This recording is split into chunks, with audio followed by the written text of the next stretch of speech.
ठाउँमै यसरी यस्तो खुल्ला छोडिदिन्छ त्यहाँ कोठा चाहिँ यस्तो छ। त्यो चाहिँ मेरो कपडा हो, भाइको कपडा हो।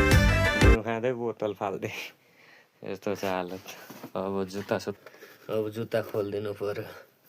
जुत्ता लगाएर लास्टै खुट्टा पुल्यो त अहिले त। ओहो यस्तो गर्मी भइदियो भनेपछि पुरै छोडिदिनु। यस्तो गर्मी छ यहाँ।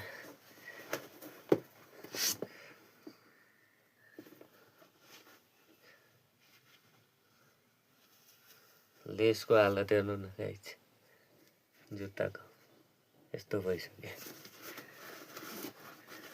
यो चाहिँ भाइको जुत्ता हो, मैले लगाएको थिएँ आज। अब हेर्नु, अब मेरो जुत्ता धेरै छैन, 2 जोडी मात्रै छ। देखाउँछु है हजुरहरूलाई एकछिन रोक्नु।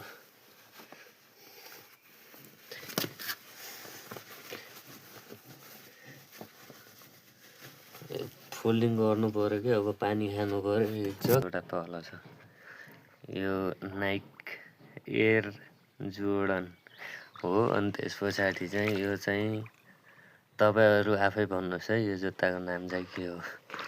2 जोडी जुत्ता छ गाइस, धुनु पर्ने छ, धोएको पनि छैन मैले त, झ्याउ लाग्यो।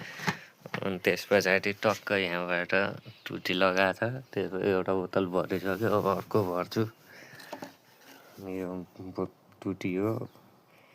अनि त्यस पछाडि अब यहाँ पानी भर्छु म। यस्तो छ सिस्टम। अनि तपाईँहरू त सन्चै हुनुहुन्छ होला, खानापिना भइसक्यो होला हजुरको त होइन। मेरो चाहिँ भएको छैन, अब आए भर्खरै पुगेँ, अब खाना खान्छु म पनि।